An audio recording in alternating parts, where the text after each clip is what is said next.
మీ అందరికీ ప్రభు పేరు నా హృదయపూర్వక వందనాలు. దేవుని వాక్యం చూద్దాం, సమయం దేవుని కేటాయిద్దాం. పరిశుద్ధ గ్రంథం నుంచి చక్కని మాట చూడండి. మత్తయి సువార్త 5వ అధ్యాయం, మత్తయి సువార్త 5వ అధ్యాయం మొదటి నుంచి చదవచ్చు ఒక మాట.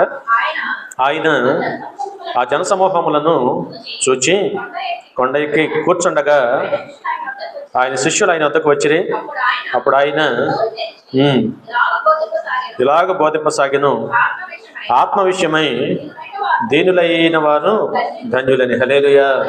అందుకని మొట్టమొదటి బహిరంగ మీటింగ్ అనొచ్చు, బహిరంగంగా ఆయన ప్రకటించిన ప్రకటన, ఆయన చేసిన బోధలో ఆయన మాట్లాడిన అద్భుతమైన విషయాలు ఏంటి అంటే, లేఖనం సెలవిచ్చినట్టుగా అది దీనమత్వం కలిగి ఉండమని వాక్యం సెలవిస్తాం. చక్కని మాట. అక్కడ ఆత్మ విషయమై ఉండాలంట.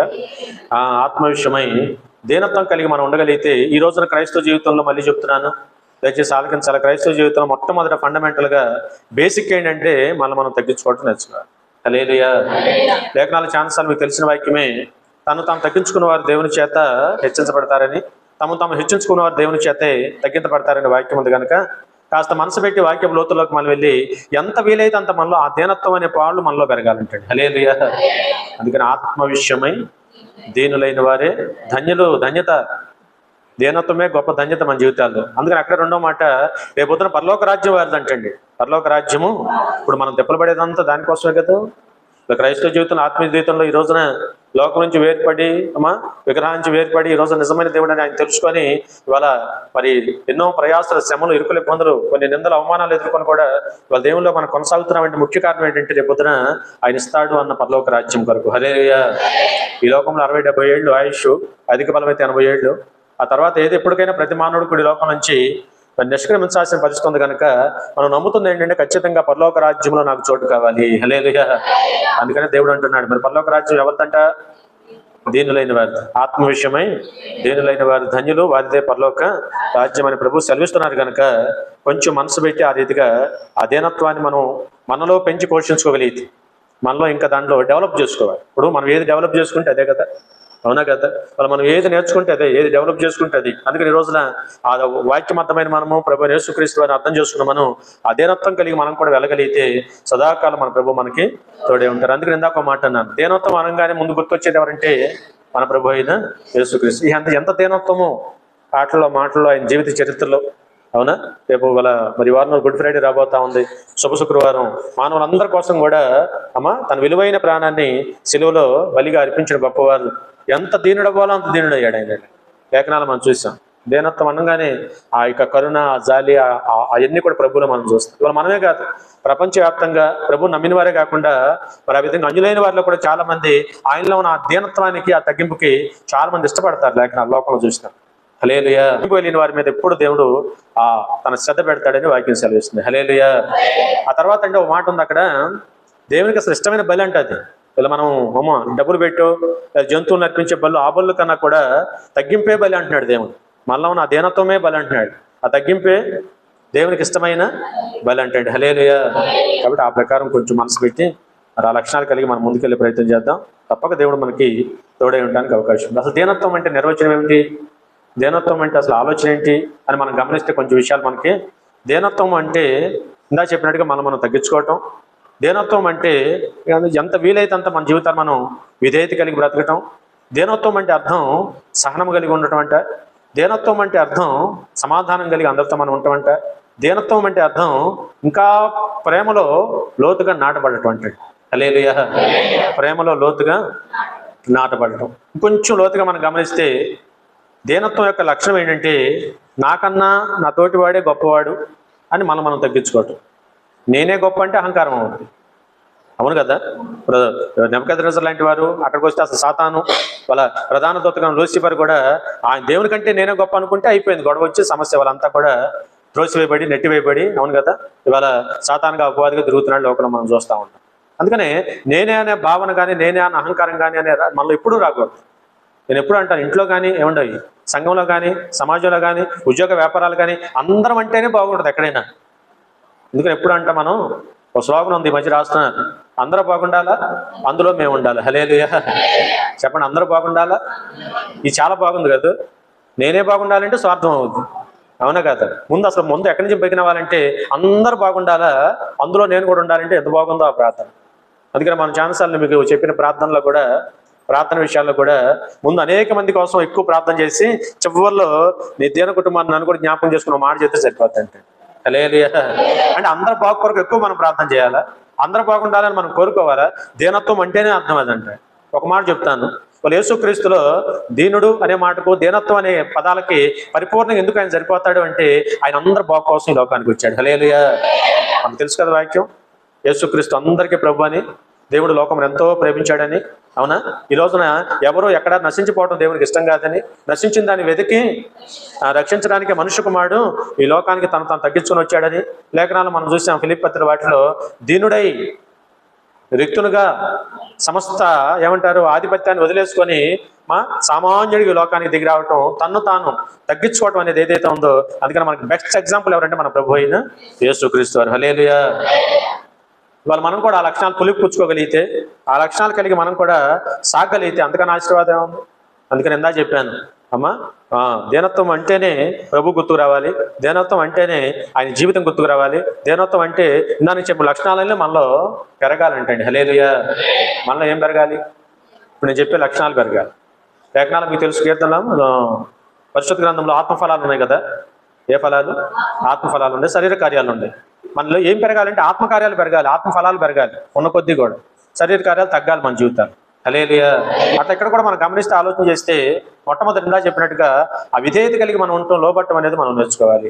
ఇప్పుడు అది ఎప్పుడైతే మనలో ఉంటుందో, నాకన్నా నువ్వే గొప్ప అంటే అసలు గొడవే లేదు, మీరు అంటే గొడవ లేదు, అమ్మా మీరు గొప్ప అంటే గొడవ లేదు. ఒకరినొట్లా గౌరవించుకోగలిగితే అసలు ఎప్పటికీ కూడా మన మధ్య ఏ సమస్య రావడానికి అవకాశం లేదంటాడు. హల్లెలూయా. ఇది జరగాలంటే ఏం చేయాలి మరి? మనం ఒకరికొకరు విధేయత కలిగి ఉండాలి. అవునా? దీనత్వంలో లక్షణం ఇది, దీనత్వంలో లక్షణం ఇది. కాబట్టి ఆ లక్షణాన్ని కలిగి ఉండడానికి ప్రయత్నం చేద్దాం. రెండోది, దీనత్వము అంటే ఇందా చెప్పాను సహనం అంటే అండి. దీనత్వం అంటే అర్థం ఏంటి? దీనత్వంలో మరొక లక్షణం సహనం కలిగి ఉండాలి. అందుకని చక్కని మాట ఉంది, దీనత్వము సహనానికి మార్గం వేస్తుంది అంటే. మనలో మొదటి దీనత్వం ఉందనుకోండి, సహనం కలిగి ఉండటం అనేది ఎట్లాగో అదే మనకు నేర్పుద్దంట. సహనం అంటే టైం పట్టవచ్చు, కొన్ని సహించాలి, కొంత మరి చూసినప్పుడు ఎదురు చూడాల్సి వస్తుంది, మరి కొన్ని ఓర్చుకోవాల్సి వస్తుంది. ఇవన్నీ దీనత్వం అనేది మనలో ఉంటే ఇది మనకు నేర్పుద్దంట ఆ విషయాలను. హల్లెలూయా. ఎలా సహనం కలిగి ఉండాలి? లేఖనాలు మీకు తెలుసు కదా, పరిశుద్ధ గ్రంథం సెలవిస్తున్నమాట, సహించిన వారమైతే దేవునితో రేపొద్దున ఏలుబడి చేయడానికి సరిపోతుంది. సహించిన వారమైతే చెప్పండి దేవునితో ఏలుబడి చేయడానికి కూడా సరిపోతుంది. మరి అట్లా ఈ రోజున వాక్యం మన బ్రతుకులో అట్లా సహనము మరి దీనత్వం కలిగి మనం ఉండగలిగితే ఆ సహనానికి మనలో మార్గం వేసి ఆ దిశగా మనం నటించుద్ది. అంటే ఏదొచ్చినా ఓర్చుకునే శక్తి దేవుడు మనకి ఇస్తాడు ఈరోజు. హల్లెలూయా. సహనం కలిగి ఎదురు చూడగలుగుతాం, కొన్ని సహించగలుగుతాం, పర్వాలేదు ఏం పర్లేదు, నథింగ్ ఏం పర్లేదు అని సహించే ఆ ఓర్పు నేర్పు దేవుడు మనలో పెంచుతాడు ఈరోజు దీనత్వం కలిగి ఉంటే. కాబట్టి ఈ రోజున ఆ దిశగా మనం నడిచే ప్రయత్నం చేద్దాం. ఎప్పుడైతే మనం మరి ఈ లక్షణాలు కలిగి ఉన్నామో, దీనత్వం అనే లక్షణం మనం కలిగి ఉంటామో, ఇతరుల యొక్క ఆలోచన కూడా మనం గౌరవిస్తాం. దీనత్వం అంటే అర్థం ఏమిటంటే, నేను చెప్పేది అంటే అనేది రూల్ ఇవ్వద్దు. ఏదేదో ఉంటుంది చూడు, ఆడెవడు అమ్మా జర్మనీ నియంత, అది నియంతలాగా మారిపోతాం. ఎప్పుడు కూడా అంటే మనలో అతిశయము అహంకారం రాకూడదు. అంటే నేను చెప్పింది అందరూ వినాలని కాదు, నీ ఆలోచన కూడా నేను గౌరవించేవాడిగా ఉండాలి. హల్లెలూయా. లేఖనాలు అది మనం గమనిస్తే ఆలోచన చేస్తే రోజున ఒకరి ఆలోచనలు ఒకరు గౌరవించుకోగలిగితే నిజంగా మన జీవితాల్లో అంతకన్నా ఆశీర్వాదము, అంతకన్నా దీవెన లేకుండా మరి ఈరోజు ముందుకు వెళ్ళడానికి అవకాశం. దీనత్వంలో మరొక మంచి లక్షణం ఏంటంటే సేవ చేయాలనుకోవటం. దీనత్వం అంటే అర్థం ఏమిటి? సేవ అంటే అర్థం ఏమిటంటే అది రెండు రకాలు. ఇప్పుడు దేవుని సేవ అయినా కావచ్చు, మనుషుల పరంగా మనం చేసే సేవ. అంటే మన వలన అయిన పని ఎవరికైనా సరే, మన వలన అయ్యే పని, అది మాట సహాయం కానీ చెప్పండి, చేతి సహాయం కానీ, లేకపోతే ఆర్థికంగా కానీ, వస్త్రాలు, ఏ పరంగా అయినా కూడా మన వల్ల అయినంత మట్టికి అవసరమైతే సేవాతత్వం కలిగి ఉండటమే దీనత్వం అంటే. హల్లెలూయా. మీకు తెలుసు వాక్యంలో మన ప్రభువు యేసుక్రీస్తు వారు అవునా ఏం చేయడానికి వచ్చారు? లోకంలోకి సేవ చేయడానికి వచ్చారు. ఆయన అన్నారు, నేను పరిచర్య చేయించుకోవడానికి రాలేదు కానీ పరిచర్య చేయటానికి వచ్చి పరిచారకుడిగా నేను ఉన్నాను అన్నాడు. పైగా ప్రభు మనతో కూడా చెప్పిన మాట, నేనుండమే కాదు మీరు కూడా అనేక దీవెనలు మేలు మీరు పొందాలి అంటే, మీరు కూడా అనేక మందిలో గొప్పవారుగా మారాలి అంటే అనేక మందికి మీరు పరిచారకుడిగా మారాలి. హల్లెలూయా. పరిచారకుడిగా మారాలి. పరిచారకుడిగా మారాలంటే ఏంటి ఎగ్జాంపుల్ అంటే, ఎగ్జాంపుల్ ఎలా చూపించాలి అనుకుంటే ఆయన ఏం చేశాడంటే, ఒకరోజు శిష్యులందరినీ కూర్చోబెట్టి కాళ్ళు కట్ట మొదలుపెట్టాడు, కాళ్ళు కడగటం మొదలుపెట్టాడు. ఈ కాళ్ళు కడిగే పద్ధతి లోపల మనం ఎక్కడా చూడడం. యేసు ప్రభువే ఆఖరికి ఎవరికయ్యా అంటే తన దగ్గర శిష్యరకం చేయడానికి వచ్చిన సామాన్య మానవులకి. ఆయన మనిషి కుమారుడు అయి ఉండి అద్భుతాలు చేయగలిగి ఉండి దైవ కుమారుడు మనిషి కుమారుడుగా మారి ఈ రోజున సామాన్య మనుషుల పాదాలు కడిగే అంత పట్టుకునే అంత దీనత్వం కలిగి చూపించారు ఈ రోజు. హల్లెలూయా. దయచేసి గమనించాలి, ఈరోజు వాక్యం వెంట మనందరం కూడా కొంచెం మనసును పెట్టాలి. దీనత్వము అంటే లోన ఉండటమే కాదు, అది బయటకు కూడా ఎక్స్ప్రెస్ చేయాలి. ఎక్స్ప్రెస్ చేయటువంటి అర్థం ఏమిటి? సమయ సందర్భాలు ప్రభు ఏమైతే చెప్పారో, ఓ రోజున ఓ పాత్ర తెచ్చేసి దాంట్లో నీళ్లు పోసి వరుసనే పేతుల దగ్గర నుంచి పాదాలు దాంట్లో పెట్టని కడుగుతానంటే వాళ్ళు అసలు గంగరాలు తిరిగిపోయారు. అయ్యా నువ్వేంటి, మా కాళ్ళు పట్టుకోవడం ఏంటి, అసలు కాళ్ళు కడగటం ఏంటి ఇదంతా అంటే ప్రభు అప్పుడు ఈ మాటలు చెప్పారు. ఖచ్చితంగా ఈ ప్రకారం నేను చేయడమే కాదు, జీవితకాలం అంతా మీరు కూడా ఒకరి ఎడల ఒకరు. హల్లెలూయా. అందుకని మనం కూడా మనకు దేవుడు వాక్యం నేర్పిన దాన్ని బట్టి, మన సేవకులు మనకు నేర్పిన దాన్ని బట్టి ఇవాళ సంఘాల్లో కూడా ఆ నూతన సంవత్సరాలకు అడుగు పెట్టంగానే మొట్టమొదటి చేసే పని ఇందాక అన్నాను, బోధలో మొట్టమొదటి మనం ఏం కలిగి ఉండాలంటే క్రైస్తవుడికి ఉండవలసిన ఫండమెంటల్ లక్షణం ఏంటంటే దీనత్వం కలిగి ఉండాలి, తగ్గించుకోవాలి. ఆ దీన మనసు కలిగి ఉండాలి ఈరోజు మన జీవితాలు. ఒకటి, ఇవాళ నూతన సంవత్సరం మొదలవగానే మన సేవకులు మనకు నేర్పింది ఏంటంటే ఆ అర్ధరాత్రి 1 గంట 10:30 1 గంట రావగానే మరి నూతన సంవత్సరం అడుగు పెట్టంగానే ఒకరి పాదాలు కడుక్కొని పాద పక్షాదులు పెట్టుకుని. ఏ పక్షాదులు? హల్లెలూయా. ఇక నేనేమంటానంటే ఇవాళ సేవకుడు వచ్చి శిష్యుడి పాదాలు పట్టుకుంటున్నాడు, మీరు కూడా విశ్వాసం అందరూ కూడా తోటివారి పాదాలు పడి కడిగి తుడుస్తున్నాం శుభ్రంగా. తోటాడు పాదాలు పట్టుకోవడం అంటే ఇవాళ లోకంలో అయితే ఎవడన్నా తప్పు చేసి ఉంటాడు కాలు పట్టుకోరు, కాలు పట్టుకో అంటారు లోకం క్షమాపణ కొరకు. కానీ ప్రభువు మనకు రివర్స్ నేర్పారు, నిన్ను తగ్గించుకునే విధంగా, నాకంటే నువ్వు గొప్ప అన్నట్టుగా. ఇప్పుడు ఆమె కుర్చీలో కూర్చుంటున్నారు, పాదాలు కడిగేటప్పుడు ఏం చేస్తాం? మనం చనిపోయిన చూసినప్పుడు పగడాల ప్రవీణ్ గారు కూడా వీడియోస్ వస్తూ ఉన్నాయి. ఆయన కూడా తన సంఘంలో ఉన్న శిష్యులకి కూర్చోబెట్టి తువాలు కట్టుకొని మనం ఎలా చేసాం అలాగా చక్కగా పాదాలు కడుతున్న వీడియోలు కూడా బయటకు వచ్చి. హల్లెలూయా. దీనత్వము అనే దానికి క్రియల్లో కూడా మనం చూపించాలి, మాటలు చూపించాలి, పనులు చూపించాలి, ప్రవర్తనలు చూపించాలి. అలాగే క్రియల్లో కూడా ఆ తగ్గింపు కలిగి మనం చూపించినప్పుడు రేపు ముందుకు వెళ్ళడానికి అవకాశం ఉంది. హల్లెలూయా.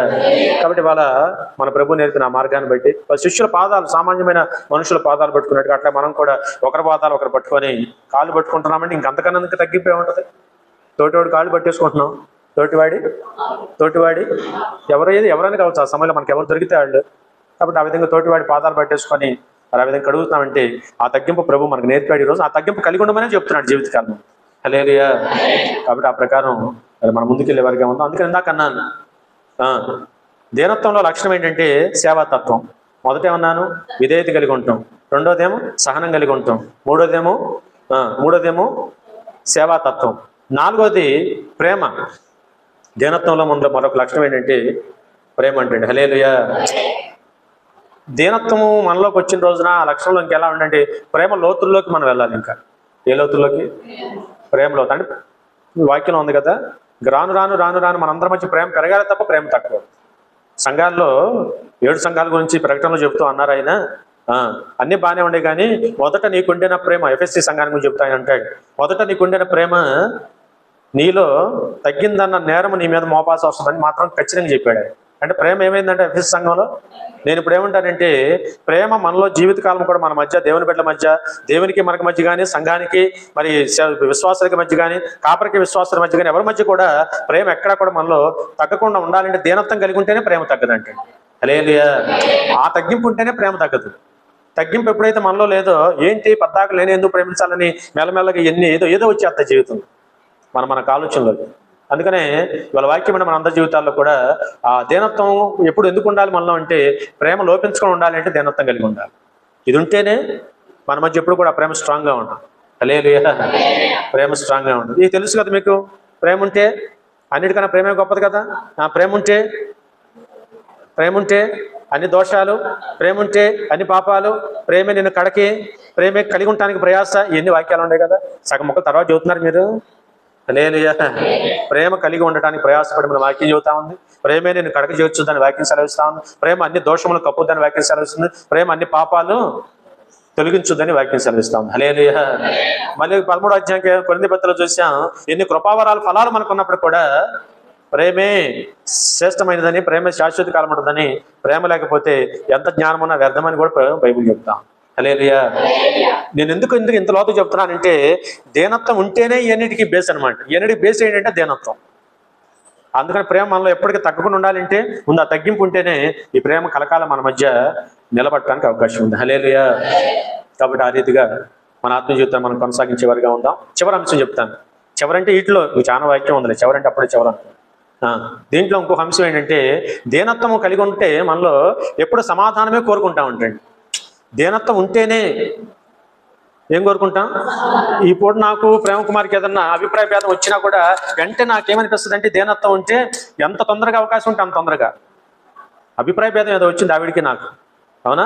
ఎక్కడ అయినా కూడా వెంటనే ఇది ఉంటే వెంటనే ఏం చేస్తుంది అంటే ఇది తొందరగా రేపు కనపడంగానే ప్రేమ కుమార్తో నువ్వు సమాధాన పడు, నువ్వు కనపడంగా నువ్వే పలకరించెళ్ళి, కనపడంగా నువ్వు నవ్వుతా పలకరించు, ప్రభుత్వం చెప్పు అని ఇది ఊరుకోనివ్వదు. ఏది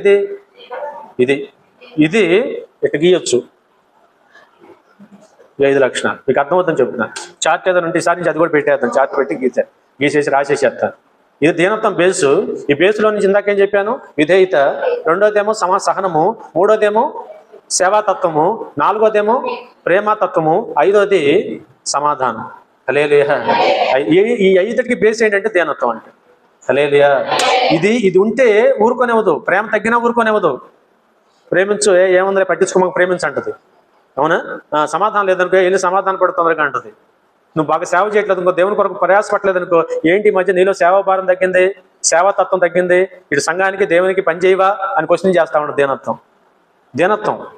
అదే అందుకే దీనత్వం ఏం నేర్పుద్దంటే అటు దేవునికి అందరికీ విధేయత కలిగి అందరిని గౌరవించి నేర్చుకో, నువ్వే తగ్గించుకో, అవతల వాడిని గొప్పను నువ్వే తగ్గించుకో అని నేర్పుద్ది దీనత్వం. హల్లెలూయా. అమ్మయ్యా. కాబట్టి సహోదరుడా, ఈనాడు వాక్యం వింటున్న మనందరి జీవితాల్లో కూడా ఇది బేస్ అని చెప్తున్నాను. అందుకని ఫస్ట్ కొండ మీద ప్రసంగంలో ఫస్ట్ ఆయన ప్రసంగంలో చెప్పిన మాట ఏంటంటే ఆత్మ విషయమై దీనులైన వారు ధన్యులు. హల్లెలూయా. ఆత్మ విషయమై ఉండాలా? దీనత్వం ఉండాలా. ఆ దీనత్వం నీలో ఉంటేనే నీకు ధన్యత. రెండోది, ఆ దీనత్వం నీలో ఉంటేనే వారిదే పరలోక రాజ్యమని ప్రభు స్ట్రాంగ్ గా మొదటి మాట ఎందుకు ఆయన తీసుకున్నాడు అంటే ఆ లక్షణము ఉండాలని ఖచ్చితంగా చెప్పాడు. ఉండటమే కాదు, ఆయన చెప్పడమే కాదు, ఆయన ఆ లక్షణం చూపించారు. జీవితకాలం అంతా ఆ లక్షణాలు కలిగే ఉన్నారు ఆయన. అసలు ఆయన ప్రతి మాటలో ప్రతి పనిలో చూడండి ఆ దీనత్వమే కనపడు. మాటల్లో, బోధల్లో, పనిలో, అవతల వారిని రక్షించే విషయంలో, ఎవరికైనా బాగు చేసే విషయం, ఏ కార్యంలో కూడా మనం వెతికితే ప్రభు యొక్క దీనత్వమే మనకు కనపడతా ఉంది ఈరోజు. హల్లెలూయా. ఆ లక్షణాన్ని మనం కూడా కలిగి అది ఇంకా ఈ కడవ దినాల్లో మనం ఉంటున్నాం, మంచి దినాల్లో ఉంటున్నాం. మరి లేఖనం సెలవిస్తా ఉంది కదా, దినాలు చెడ్డవని, సమయాన్ని పోనీక. కాబట్టి వాళ్ళ వాక్యాన్ని మన బ్రతుకులు ఆ ప్రకారం ఇంకా ముందుకెళ్ళగలిగితే తప్పనిసరిగా మేలు పొందుకోవడానికి అవకాశం ఉంది. చూడండి ప్రసంగ గ్రంథం 7-8 చూస్తే ఇప్పుడు వాక్యంలోకి వెళ్ళిపోతాం. మీకు బేస్ అర్థమైంది కాబట్టి ప్రసంగ 7వ అధ్యాయం 8వ వచనం.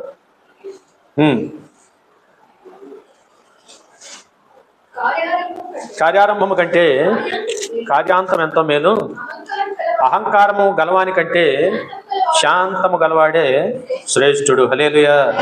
చూడండి, ఎవరికంటే ఎవరు? ఇప్పుడు పని మొదలు పెట్టడం కంటే ఓ పని ముగిస్తున్నాం. అందుకని వాళ్ళ దేవుని యొక్క ఏర్పాటులో దేవుని మహాకృప చేత దేవుని ఇచ్చిన ప్రేరేపణ బట్టి గొల్లపూడిలో కూడా ఒక లిఫ్ట్ మనం ఏర్పాటు చేయాలని ఆలోచన కలిగి ఉన్నాం. నాకు ఎప్పుడైతే గుంటుపాలు ఇక్కడ చర్చికి లిఫ్ట్ పెట్టామో అప్పటి నుంచి అక్కడ కూడా ప్రేరేపణ, పెద్దవాళ్ళు వస్తున్నారు ఎక్కారు. కానీ ప్రస్తుతానికి మనకంత విసుర వద్దుస్తాం. పిల్లలు చదువుకు వచ్చారు, ఆలోచన చేసి మనసులో అయితే ఎక్కడో అది ఉంది అభ్యాసం. కుదిరితే అవకాశం దొరికితే మాత్రం కట్టేద్దాం, ఏదో చేద్దాం. దేవుడు ఎంత గొప్పవారంటే మన ఆశ దేవుని చిత్తమైతే, మన ఆశ 10 మందికి ఉపయోగపడేదైతే, అనేక మంది ఉపయోగకరమైతే దేవుడు పంపిస్తాడు అంతే. హల్లెలూయా. హల్లెలూయా. అట్లా ఇవాళ మనకు కావాల్సిన వనరులన్నీ దేవుడు పంపించాడు అంతే. వెతుక్కుంటా వచ్చిన వనరులు సాక్ష్యం చెప్పాను మీకు. మామ రూపంలో కొంత సహాయం నేను ప్రేమ కుమార్ గారు చేశారు. అట్లా సంఘం ఎవరు తోచినంత వాళ్ళు ఘనంగా గొప్పగా చేసుకుంటూ వస్తున్నారు. ఆ వనరులు దేవుడు సిద్ధపరిచాడు. ఈ రోజున మనం ఒకటి అనుకుంటే ఇంకోటి దేవుడు చేస్తున్నాడు, అద్భుతం చేస్తున్నాడు ఈ రోజున. హల్లెలూయా. కాబట్టి సహోదరుడా, ఈనాడు వాక్యం ఉంటుంది మన జీవితాల్లో. పని ప్రారంభించాం, నేను ప్రార్థనలో కూడా అదే అన్నాను. పని ప్రారంభించడం గొప్పతనం కాదు, పని ముగించాలి. ఏ పని అయినా సరే ముగింపు గొప్పగా ఉండాలి. హల్లెలూయా. ప్రారంభం కాదు, ముగింపు బాగుండాలి. ఇవాళ ఒక మాట చెప్తాను, వింటారా? అట్లా తలకాయలు ఊపితే నేనేమన్నాను. హల్లెలూయా. కాబట్టి ఒక మాట ఏంటయ్యా అంటే ఇవాళ మన ఆత్మీయ జీవితంలో కూడా సేవ, భక్తి లేకపోతే ఈ ఆత్మీయ జీవితం ప్రారంభించాం. దీని ఫలితార్థం ఎప్పుడయ్యా అంటే ముగింపు వరకు జాగ్రత్తగా ఉండాలి. ముగింపు ఎప్పుడు తెలియదు. దేవుని రాకడం మనకు ఒకటి రెండే జరగాలి. ఈ ముగింపు వరకు కూడా దేవుని యొక్క సన్నిధి నుంచి, దేవుని పాదాల నుంచి ఒక్కడు కూడా మనం అటు జరగకూడదు. హల్లెలూయా. మన ప్రారంభం ఎంత బాగుందో ముగింపు దాకా ఇది కొనసాగాలి. ఇందాక ఒక మాట చెప్పాను, ప్రారంభంతో పాటు ముగింపు దాకా ఇదే. ఇందాక చెప్పిన ఆ లక్షణాలన్నీ మనలో కలిగి ఉండాలంటే వీటన్నిటికీ మూలం ఇదనమాట. వీటన్నిటికి మూలం ఏంటి? దీనత్వం అనమాట. హల్లెలూయా. ఈ దీనత్వం అనేది మనలో ఉంటే వీటన్నిటిని ఎప్పుడు కూడా తగ్గనివ్వదు. తగ్గిన వెంటనే ప్రేమ తగ్గింది, సమాధానం తగ్గింది, నీలో సేవ తగ్గింది, పని తగ్గింది, ప్రయాస తగ్గింది, దేవుని దగ్గర ఉండటం తగ్గింది, విధేయత తగ్గింది, ఇవన్నీ కుదరమైన వెంటనే హెచ్చరిక చేస్తా ఉండదు నీలో ఉన్న దీనత్వం. హల్లెలూయా. కాబట్టి వెంటనే మళ్ళీ జాగ్రత్త పడడానికి అవకాశం. అందుకని ఇక్కడ వాక్యం చూసినప్పుడు సహోదరుడా, ప్రారంభం కంటే ముగింపు. అందుకని మనందరూ తాపత్రం ఏమై ఉండాలంటే, అయ్యా చక్కగా ప్రారంభం బాగుంది, చక్కగా నీ పనిలో చక్కగా వాడుకుంటున్నాం, ముగింపు కూడా అంత బాగుండాలి నాయన అని కోరుకోవాలి ఈరోజు. కాబట్టి తప్పనిసరిగా దేవుడు ఇస్తాడు. కిందకు వచ్చి నాకు అక్కడే అంటాడు, అహంకారం గలవానికంటే. హల్లెలూయా. లోకంలో ఎప్పుడో పెద్దలు చెప్పారు, అవునా? తన కోపమే తనకు శత్రువు, తన శాంతమే అంటే వాళ్ళు ఎవడి క్లియర్గా ఉంది వాక్యం. వాళ్ళని మనం అనుభవించే గతంలో కూడా మరి మెల్లమెల్లగా ఆ సంగతులన్నీ మనం అవలంబించుకొని చూస్తా వస్తున్నప్పుడు నిజంగా తేడా స్పష్టంగా నేను గమనించాను ఈరోజు. హల్లెలూయా. అహంకారం కానీ కోపం కానీ మనిషికి ఎప్పుడు శత్రువు లేదు, అవునా కదా? నీ కోపమే శత్రువు. ఎవరు శత్రువు? వాళ్ళ వైద్యుల దగ్గరికి వెళ్ళి అందరూ వెంటనే చెప్పే మాట, ఆయాసం వస్తుంది, నీరసం వస్తుంది, ఇంకేదో వస్తుంది, ఏదో వస్తుంది అంటే కాస్త ఎక్కువ కోపడతారా అని అడుగుతారు. కోపం కలిగి ఉంటున్నారా? కోపం తగ్గించుకోండి. ఈ మధ్య ఒక డాక్టర్ గారు ఎవరు అన్నారు, మనం కోపడినప్పుడు అంటే లోన్ నుంచి బొసబొసలు రొసరొసలు వేళ్ళు గాళ్ళు వీచే బలమైన వేడిగాళ్ళు వస్తాయి కదా. ఎండాకాలం బయట రాజస్థాన్ నుంచి రేపొద్దున వేడిగాళ్ళు వస్తాయని చెప్తారే, అట్లా మనలో నుంచి ఇప్పుడు నార్మల్గా ఉంది చెయ్యి, అప్పుడు లోన్ నుంచి వేడిగాళ్ళు బయటకు వస్తాయి. శ్వాస, ముక్కులో గాలి టెస్ట్ చేస్తే ఇంతలా వేడుకుంటుంది. దాని మీద పోయి అన్నం పెడితే ఉడికిపోయేటట్టు ఉంటుంది ఒక్కోసారి. ఏం నిజమేనా? నిజమే. హల్లెలూయా. అందుకనే అది ఎందుకు ఎక్కడి నుంచి వచ్చేసి ఇంత వేడి ఒకేసారి? కోపము ఆర్గాన్స్ మీద పడి ఆర్గాన్స్ నుంచి ఆ వేడి బయటికి తీసుకొచ్చి అది ఎంత ప్రమాదం శరీరానికి. కాబట్టి ఈ ఆరోగ్యం బాగుండాలంటే అంత తగ్గించుకుంటే అంత మంచిది. అనవసరంగా మనం కోపాలు తెచ్చుకొని ఆవేశాలు తెచ్చుకొని ఆరోగ్యాలు పాడు చేసుకునే కన్నా వాక్యం లేనాడు చెప్పిన మాట పెద్దలు ఎలా చెప్పారు. యావన శతకాలు సమతయ శతకాలని యాడ్ నుంచి వచ్చినాయి. గాంధీ గారి సూక్తులని యాడ్ నుంచి వచ్చినాయి. ఓ చెంప మీద పెడితే ఇంకో చెంప ఎందుకు చూపమన్నాడు గాంధీ గారు? ముందు చెప్పిన ఆయన ఉన్నాడుగా, ఆ ముందు చెప్పింది వేసే. లోకంలో కూడా రండి చాలా గొప్ప వారు అనేకమైనవి వారు సాధించగలిగారు అంటే ఆ తగ్గింపు దీనత్వం ఉండబట్టే సాధించగలిగారు. మహాత్మా గాంధీ గారి వల్ల మన జాతి ప్రతాన్ని భారతదేశం ఎందుకు పిలుచుకుంటుంది ఈ రోజున? అహింసే పరమో ధర్మ అన్నాడు. అహింస వల్లనే ఆ తగ్గించుకుంటేనే శత్రువు మనం గెలవ అన్నాడు. గెలుద్దాం గెలవడానికి అవకాశం ఉందని చెప్పాడు. ఆ సూత్రం పెట్టుకున్నాడు, బ్రహ్మాండంగా విజయం సాధించాడు. హల్లెలూయా. 200 సంవత్సరాల పైగా బ్రిటిష్ వారు మన మీద ఏలుబడి చేస్తే ఎన్ని ప్రయోగాలు చేసినా సాధించలేని వారు మహాత్మా గాంధీ ఈ సూత్రం పట్టుకుంటే సాధించగలిగారు. అది ఎంత గొప్ప దీనత్వం అనేది నేను చెప్తున్నాను. వాళ్ళ ప్రభువు యేసుక్రీస్తు వారు కూడా వాళ్ళ సంఘ స్థాపనలో కానీ లోకంలోకి వచ్చి ఆయన ప్రాణం పెట్టే విషయంలో కానీ తగ్గింపు దీనత్వం చూపించి ఈ రోజున ప్రపంచవ్యాప్తంగా అనేక మందికి దగ్గర అయ్యాడు ఈ రోజున. హల్లెలూయా. హల్లెలూయా. నిన్న మొన్న చనిపోయిన పగడాల ప్రవీణ్ గారు కూడా అసలు ఆయన మాటలు ఆయన ఏర్పాటు అవసరమైతే ఏముంది ప్రాణం చేస్తారు, అంతకని ఏం చేస్తారంటే అదే తీశారు ఈరోజు. అందుకని మళ్ళీ మాటలో ఉంది కదా, దేహమును చంపేవారికి మీరు భయపడకూడదు కానీ ఆత్మను దేహమును కలిపి చంపే దేవుడు ఎవడో తెలుసుకుని ఆయనకి మనం భయపడాలి. 75 కీర్తన. నేను శ్రమల పాలైనప్పుడు భక్తుడైన దావీదు అంటున్నారు చక్కని మాట. ఏముండవు క్రైస్తవ జీవితంలో శ్రమలు ఇరుకుల ఇబ్బందులు రావా? దేవుడు నమ్ముకున్నంత మాత్రం దేవుడు మనకేమీ రాకుండా చూసుకుంటాడా? వస్తాయనే దేవుడు చెప్పాడు. పైగా పత్రికలు చెప్పినట్టుగా ఇది శ్రమలతో కూడిన గొప్ప పోరాటం అన్నాడు. అసలు దేవుళ్ళకి వచ్చినాక పోరాటం పెరుగుద్ది మనలో. హల్లెలూయా. దేవుళ్ళకి వచ్చినాకే, అవునా కాదా? ఇప్పుడు ఏదో చెప్పినట్టుగా అడకత్తెరలో పడ్డ పోక చెక్కలాగా ఉంది మన పరిస్థితి, అవునా కదా? అయినా పర్వాలా, వాళ్ళ దేవుని ఏర్పాట్లో దేవుని దగ్గర మనం ఉన్నాం కనుక శ్రమలో మన దేవుడు మనకి తోడై ఉంటానని వాగ్దానం చేశాడు. హల్లెలూయా.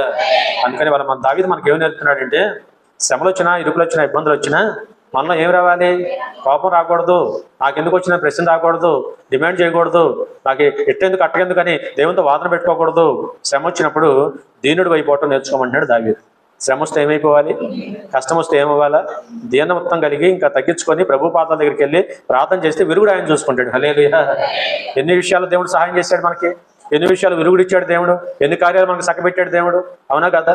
అందుకని ఇరుకులు ఇబ్బంది పరిస్థితి వచ్చినప్పుడు మన సూత్రం ఏంటి? దీనత్వమే.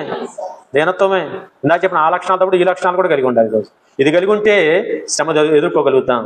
శ్రమలో విడుదల విమోచన దేవుడు ఇస్తాడు. హల్లెలూయా. సహజంగానండి కుటుంబ పరంగా ఆరోగ్యపరంగా శ్రమలు ఇరుకుల ఇబ్బందులు వస్తే ఏమో తొందరపాటు వచ్చేద్దాం. మనం కొద్దిసేపు ఓరు పెడతాం తర్వాత ఈ రోగం ఎప్పుడు తగ్గుద్దా, కంగారు అడవాడు.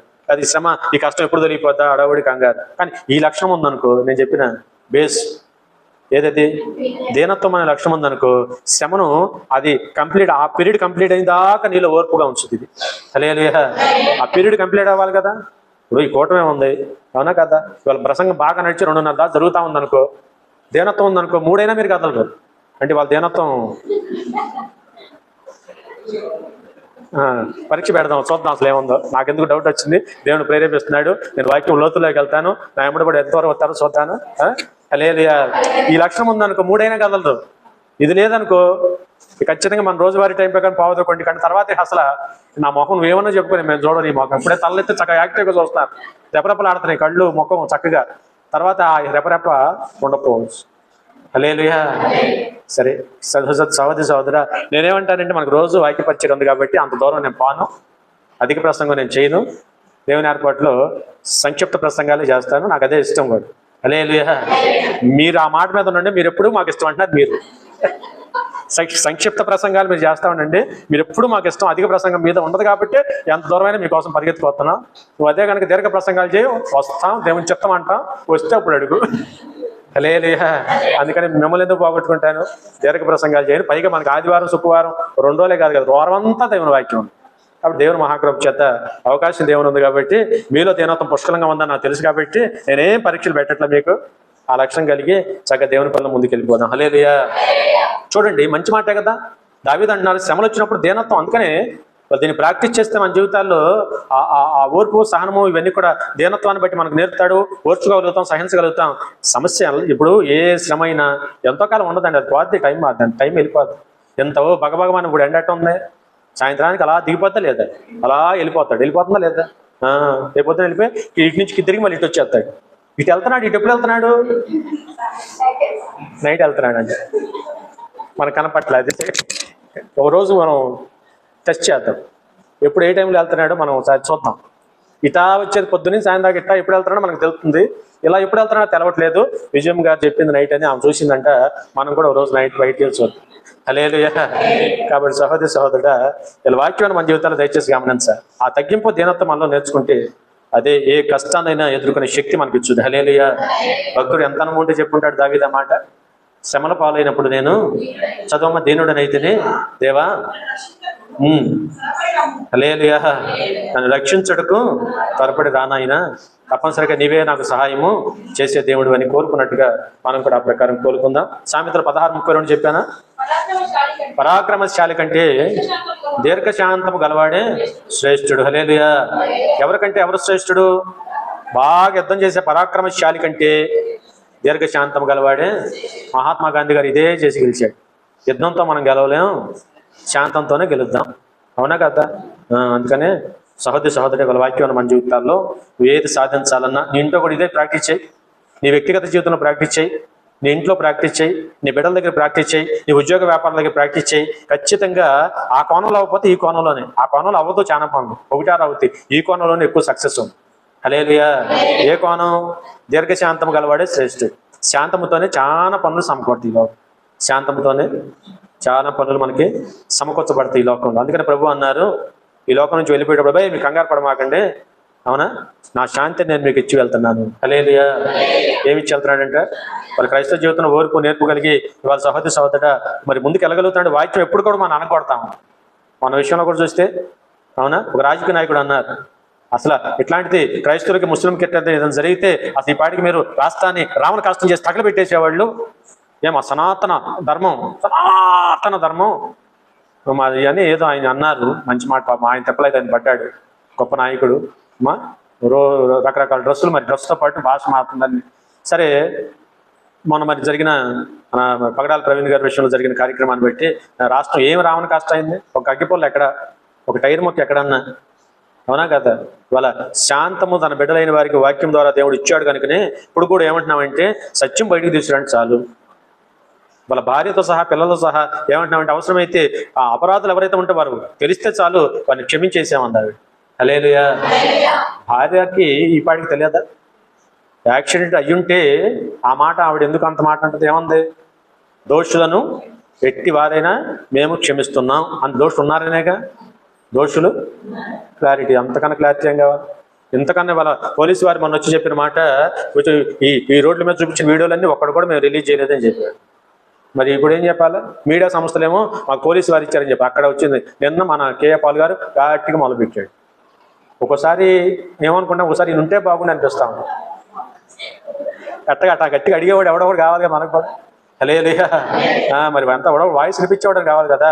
అసలు నిన్న ఒక 20 పాయింట్లు తీసి క్వశ్చన్లు వేసాడు, బ్రహ్మాండంగా వేసాడు. ఎవరు రాసి ఇచ్చాడు? కానీ సహోదరుగా ఇవాళ మనం అనుకుంటున్నాం తెర వెనుక ఇవాళ ఆయన ఎవరినైతే పెంచి పెద్ద చేసి వివాహాలు చేశాడో వాళ్ళు ఉన్నారు కదా, ఆ కుటుంబాలు తెలుసుగా మీకు. చాలా పేదలను పెంచి పెద్ద చేసి పెళ్లి చేశాడు. వాళ్ళు ఈ కేసులో పరిపూర్ణ ఇన్వెస్టిగేషన్ చేసి అనేక ఆధారాలు పోలీసులకు ఇస్తూ సహకరిస్తూ ఏ పట్టాన వదిలేటట్లేరంట. చూసారా మనం పెంచిన మొక్క మనకి ఎలా సహాయపడుతుందో, మనం పెంచిన చెట్టు మనకి ఎలా నీడనిచ్చుద్దో.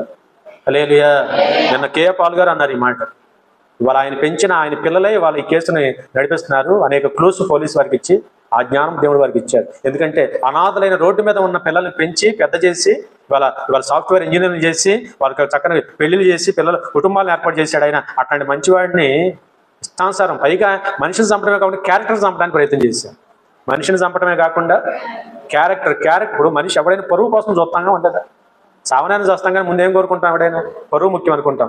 క్యారెక్టర్ని చంపడానికి వాళ్ళు అన్ని దొంగ వీడియోలు ఎవడు రిలీజ్ చేశాడు? ఎవడు చేయడం అంత ప్రత్యేక మీకు పోలీసు వాళ్ళు చెప్పేదా కాకుండా ఆయన అట్టొచ్చాడు ఎట్టొచ్చాడు గొలపడి కడపడ్డాడు కేసుల దగ్గర పడ్డాడు అక్కడికి వచ్చాడు అక్కడ ఇన్ని విషయాలు అసలు మీకు ఎందుకు? ఆ రిలీజ్ చేసిన వాడు ఏదో మోటివ్ ఉంది అంటే మీ ఉద్దేశం ఏంటి? ఆయన పెద్ద తాగుబోతని చిత్రీకరించాలని ప్రయత్నం జరుగుతుంది. కాబట్టి సహోదరుడా ఇవాళ అందుకని ఇంకాస్త గట్టిగా నిలబడ్డారు యువతరాలు కూడా. హల్లెలూయా. ఆయన క్యారెక్టర్ మీద దెబ్బ కొట్టే ప్రయత్నం చేస్తున్నారు. కాబట్టి వాళ్ళ వాక్యం మన జీవితాలు నేను ఒక 20 పాయింట్లు బ్రహ్మాండంగా అడిగాడు. అందుకనే సత్యం నేను మాట అంటాను, అమ్మా నిజం నిలకడ మీద వస్తుందంట. అమ్మా సత్యం ఎప్పటికైనా నిలబడుతుందంట. అవునా? నీరు పళ్ళ మెరుగునదని ఎంత సత్యమో అవునా సత్యమే నిలబడుతుంది ఎప్పటికైనా. హల్లెలూయా. యేసుప్రభు అందుకే అన్నారు, నేనే మార్గము నేను సత్యము. సత్యమే ఎవడైనా చెప్పండి, సత్యం ఎక్కడికి పోదు. దాన్ని ఎంత మాఫీ చేయాలన్నా మాఫీ చేయలేదు, సాధ్యం కాదు. కాబట్టి జాగ్రత్త పడి కొంచెం మనసు పెడదాం, ఆ ప్రకారం ముందుకెళ్దాం. అందుకని పరాక్రమశాలి కంటే ఎవరు గొప్ప? దీర్ఘశాంతి. అందుకని ఆ శాంతం కలిగి మన ఆత్మ జీవితాన్ని మనం కొనసాగించే ప్రయత్నం చేద్దాం. యెషయా గ్రంథం 66:2, 147 కీర్తనలు. అమ్మా ఎవరు దొరికితే వాళ్ళు తీయాలా, ఎవరు దొరికితే వాళ్ళు చదవాలా. 147:6, 66:2 యెషయా గ్రంథం.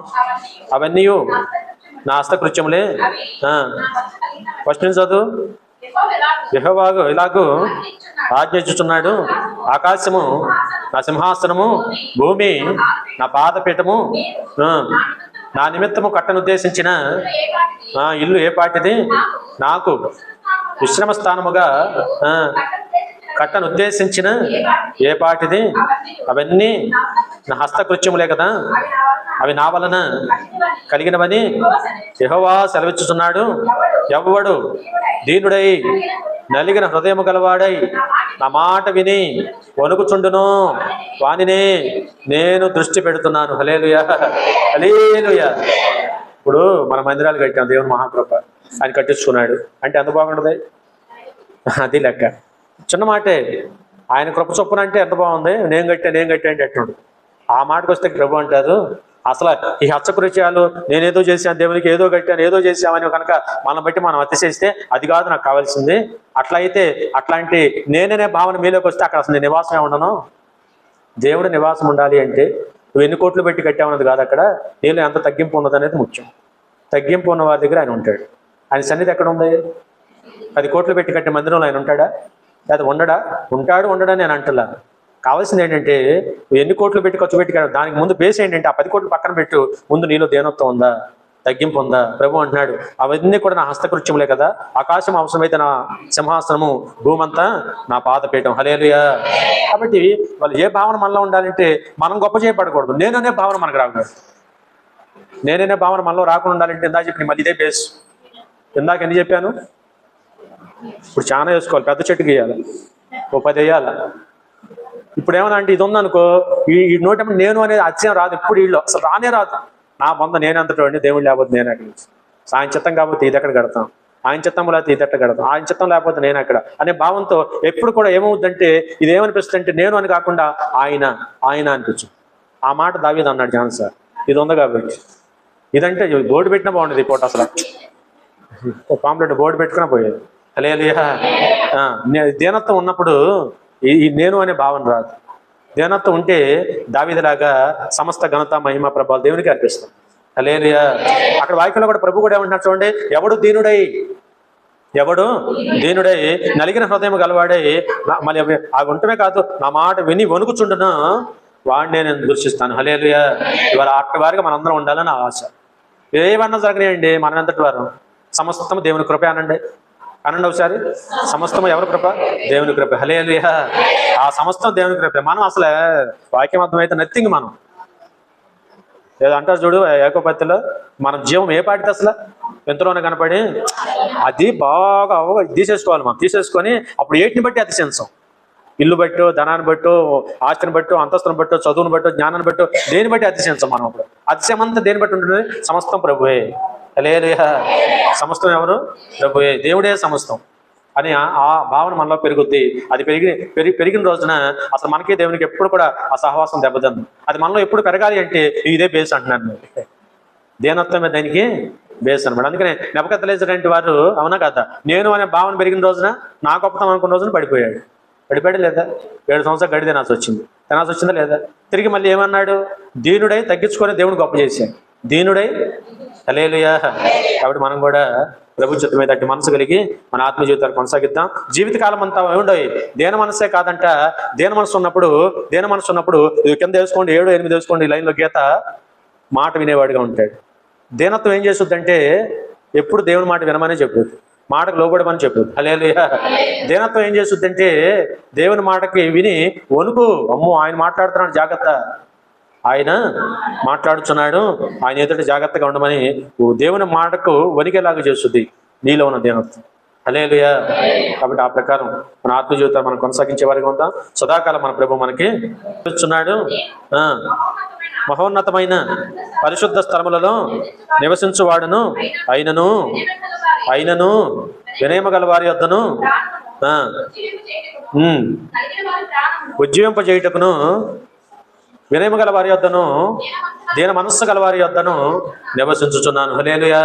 ఇప్పుడు మీకు వాక్యం అర్థమైపోయిందిగా. దేవుడు ఎవరి దగ్గర నివాసం ఉంటాడు? 100 కోట్లు పెట్టి మందిరం కట్టినా అక్కడ ఉంటాడు లేదా? నాకు దాంతోపాటు దీనత్వం ఉండాలి వద్దా? దీనత్వం ఉంటే నీ 100 కోట్లుగా దేనికైనా విలువ. చీపురుపల కానించి 100 కోట్లు దేనికైనా నీకు విలువ ఉంటుంది. నీలేముంటే? హల్లెలూయా. ప్రభు అందుకని అంటాడు, అంత గొప్పవాడైనా కూడా ఎక్కడ నివాసం చేస్తాడు? ఎవరి దగ్గర ఉంటాడు? ఎవరి దగ్గరికి వచ్చేస్తాడంటే వినయము గలవారి యొద్దకును, దీన మనస్సు గలవారి యొద్దను ఆయన నివాసము చేసేది. అందుకని వాళ్ళ మనందరం మళ్ళీ బ్రతిలాడు చెప్పుకుంటున్నాను. దేవుని బిడ్డలైన మనం ఇంట్లో కానీ బయట కానీ సంఘం సమాజం ముఖ్యంగా దేవుని దగ్గర ఆయన బిడ్డలంగా ఆ వినయము ఆ దీనత్వము కలిగి ఉండే ప్రయత్నం చేద్దాం. సదాకాలం మన ప్రభు మనతో ఉంటాడు, మనకు తోడై ఉంటాడు. మనలో ఎక్కడ అతిశయకరం రానే రావు. ఏమున్నా, ఎంత ఉన్నా, ఏదన్నా, ఏ రీతిగా ఉన్నా, ఎంత గొప్పగా మనం ముందుకు వెళ్తున్నప్పుడు కూడా ఆ అతిశయం మనలో రానే రాదంటండి ఈరోజు. హల్లెలూయా. ఇప్పుడు ఆ ప్రకారం మన ఆత్మ జీవితం మనం కొనసాగిద్దాం. మరి చూడండి, ముగింపు మాట చెప్తాను. ఏబు గ్రంథం 5:11 చూస్తావా? ఉండయి చక్ర వాక్యాలు బోల్డ్ ఉండయి. ఏబు గ్రంథం 5:11, 1 పేతురు 5:5 దీని వరకులో దీనులను ఉన్నత స్థలములలో పైన ఒక 2 వాటి పై చదవమ్మా. చదవమ్మా. అదే పరిశోధింపజాలని మహాకార్యములను లెక్కలేనని అద్భుత క్రియలను. హల్లెలూయా. చెప్పండి, మన దేవుడు ఎంత గొప్పవాడు. లెక్కలేనని అద్భుత కార్యాలు చేసేవాడు. పరిశోధింపజాలని అంటే ఎవడు కనిపెట్టలేనని. ఇప్పుడు లోకంలో సైంటిస్టులు అందరూ చేసే పని ఏంటి? పరిశోధనలు. ప్రతి దేశం కూడా కొన్ని కోట్ల రూపాయల వారి కోసం ఖర్చు పెడతారు, శాస్త్రవేత్తల కోసం. కొత్త కనిపెట్టమని. నేనంటాను, నువ్వు ఎంత జ్ఞానం కలిగి మానవుడికి కనిపెట్టాలని ప్రయత్నం చేసినా దేవుని కార్యములు పరిశోధింపజాలను అంటండి. హల్లెలూయా. దేవుని కార్యములు, దేవుని గొప్పతనాలు పరిశోధింపజాలని కార్యాలు అంటే మనిషి కూడా ఈ లోక సంబంధమైన చదువుతో వాటిని కనిపెట్టలేడు. మీకు అర్థమైన వాక్యం? హల్లెలూయా. అంత గొప్ప దేవుడు మన దేవుడు. కాబట్టి పరిశోధింపజాలని గొప్ప కార్యములు చేయవాడు, లెక్కలేని అద్భుత క్రియలను చేయగలిగిన గొప్ప దేవుడు. హల్లెలూయా. కిందకు వస్తే భూమి మీద వర్షము కురిపించువాడు, ప్రవహింపజేయువాడు, అట్లు ఆయన దీనులను ఉన్నత స్థలముల మీద కూర్చుండబెట్టువాడు. హల్లెలూయా. దీనులను ఉన్నత స్థలముల మీద కూర్చుండబెట్టువాడు. వాక్యంలో తెలుసు కదా, పెంట కుప్పల మీద ఉన్న వారిని లేవనెత్తువాడు అంటారు. అవునా? ఇవాళ వాళ్ళ లేఖన చేతిలోకి వెళ్దాం. ఏసేపు ఎక్కడ ఉన్నాడు? చెరసాల్లో ఉన్నవాడు తీసుకెళ్ళి ఉన్నతమైన స్థానంలో కూర్చోబెట్టాడు. కారణం ఏంటి? ఏ స్థితిలో ఎన్ని శ్రమలు పడుతున్నా, ఎన్ని కష్టాలు పడుతున్నా దీనత్వాన్ని విడిచిపెట్టలే. దేవుని చిత్తం అనుకున్నాడు. ఎక్కడున్నా, ఏ స్థితిలో ఉన్నా, ఏ కష్టాల్లో ఉండా దేవుడిని ఆరాధించడం మానుకోవాలా? మానాడా? మానలా. నాకు ఈ కష్టం ఎందుకు ఉంది, నేను నీతిమంతుడిగా యథార్థంగా ఉంటే నాకు ఈ కష్టం ఏంటి అనుకోవాలా. ఆయనలో ఉన్న నీతి, యథార్థత, అన్నిటికన్నా ముఖ్యంగా ఆయనలో ఉన్న తగ్గింపు, దీనత్వమే, ఆ సహనమే వాళ్ళ ఉన్నతమైన స్థానంలో కూర్చోబెట్టింది. హల్లెలూయా. అందుకని ఇందాకన్నా దీనులను యెహోవానే ఒక రోజున లేవనెత్తువాడు. దావీదుని ఎర్ర టెంట్లో గొర్రెలు కాల్చుకునేవాడిని తీసుకొచ్చి చక్కగా రాజుని, మహారాజుని చేశాడా లేదా? దేవునికి అసాధ్యం, మన దేవునికి సమస్తము అంత గొప్ప దేవుడు. అందుకనే ఎవరిని లేవనెత్తుతాడు? ఎవరిని ఉన్నతమైన స్థానాల మీద కూర్చోబెట్టగలడు? దీనులైన వారిని. దేవుడండి దేవుడండి వంశం చూడడు, కులం చూడడు, లేకపోతే రంగు రూపాలు చూడడం. అందుకనే కొరింథీ పత్రికలో చక్కని మాట అంటాడు కదా, గొప్ప వంశం వారినైనను, లోకరీతిగా జ్ఞానులైనను, లోకరీతిగా మరి తెలివి గల వారినైనను, నాకు తెలివి బాగుంది అనుకుంటే ఆయన పిలవాలి. అయితే నీ తెలివి నువ్వు చూసుకోమంటాడు.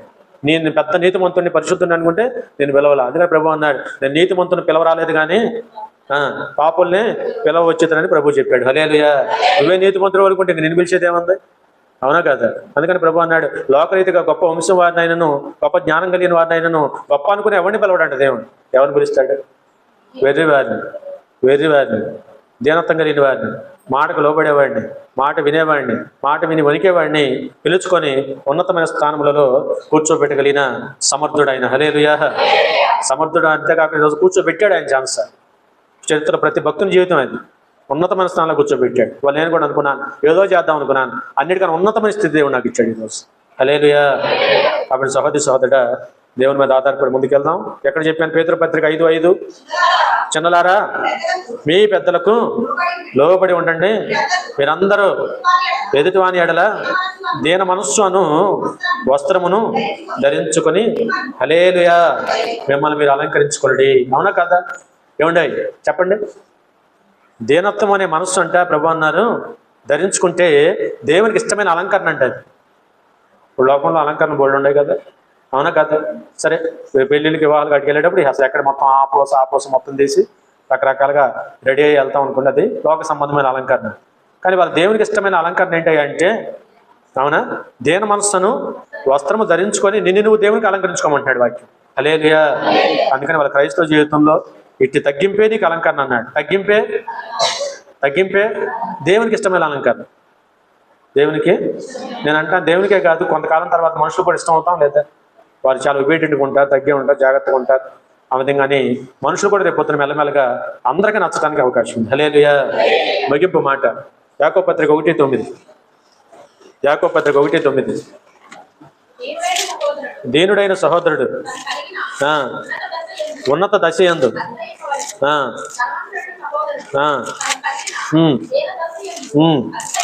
హల్లెలూయా. నీకు అర్థమైందా? ముగిచేస్తాను. ఏమర్థమైంది చూడండి. దీనుడైన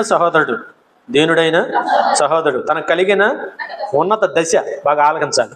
ఇప్పుడు వాక్య ప్రకారం వాక్యం అర్థం చేసుకొని, వాక్యం నీకు అర్థమైతేనే ఇప్పుడు మనం ఎవరి దగ్గరైనా తగ్గించుకొని తోటి వారిని గౌరవించి ఇందా చెప్పిన విషయాలన్నీ కూడా మనం కలిగి ఉండాలి అంటే వాక్యాన్ని బట్టే, వాక్యము మనలో పరివర్తన తీసుకురావాలి.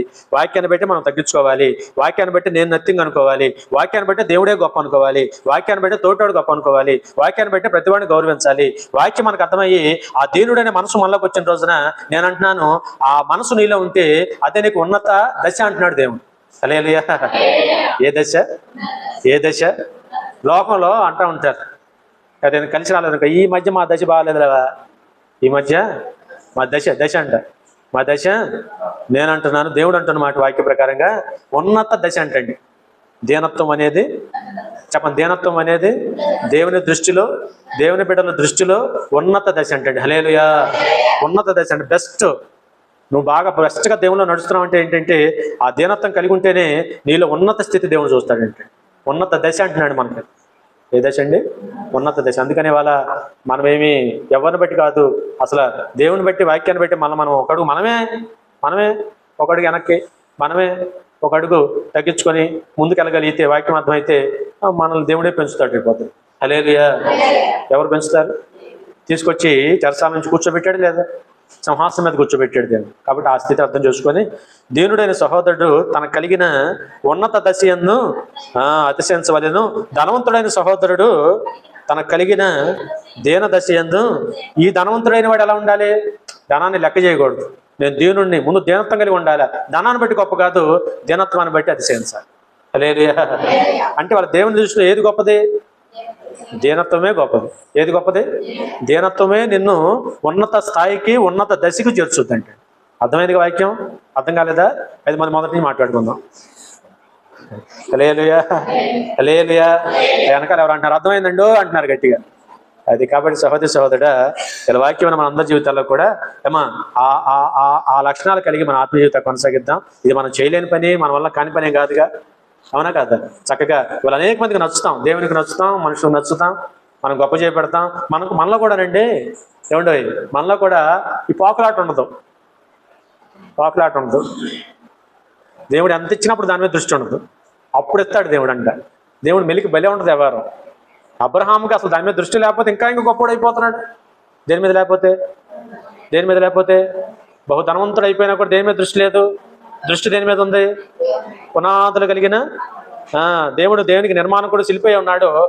దేవుడు కట్టుచున్న ఆ పునాదులు గల పట్టణం మీద దృష్టి ఉందంట. అందుకనే దృష్టి ఇటు మీద లేదు కాబట్టి ఇస్తానే ఉన్నాడు గొప్పడు. ఎంత ఆశీర్వాదం అంటే రాజులు కూడా తట్టుకోలేనంత ఆశీర్వాదం అబ్రహాంకు దేవుడు ఇచ్చాడు. హల్లెలూయా. అందుకని మన వాటి మీద వ్యామోహం లేని రోజున అది మనకి ఇస్తాడు. అదే పట్టుకుని ఎలాడతామంటే దేవుడు మనకి వందనాలు మీకు. హల్లెలూయా. ఇప్పుడు పాయింట్ మీకు అర్థమయ్యి అసలు ఈ అడగ మాకండి అయ్యి నన్ను దీవించు నన్ను అసలు ఆయన పని అట్ట చేయాలో చేయండి, దీవించే సంగతి ఆయన చూసుకుంటాడు. అసలు అడగాల అంట నేను అమ్మా అన్నం పెట్టి అనాలా? అమ్మకు తెలవదా? మరి కన్న తల్లి కన్నా గొప్పవాడు మన దేవుడు. ఆయన బిడ్డలుగా మనం ఉంటే మన ప్రతి అవసరం ఎరిగిన వాడు ఈరోజు. అవునా కదా? తప్పక సహాయం చేస్తాడు ఈరోజు. అందుకనే ఇవాళ మన జీవితాల్లో దృష్టి దేని మీద పెడతాం చెప్పండి? అబ్రహాం లాగా మనం దీనత్వం కలిగి దేవుని మీద దృష్టి పెట్టి అసలు ఆయన పని చేసుకుంటూ పోతాం. దీవించే సంగతి ఆయన చూసుకుంటాడు. అసలు అయినా మనకి వాటి మీద దృష్టి ఉండొద్దు. దేవుడిని మహింపరుద్దాం, దేవుడిని ఘనపరుద్దాం. సదాకాలం మన ప్రభు మనకి తోడే ఉంటాడు. హల్లెలూయా. చిన్న వాక్యం దేవుని దీవించు. ప్రార్థన చేసుకుంటాం.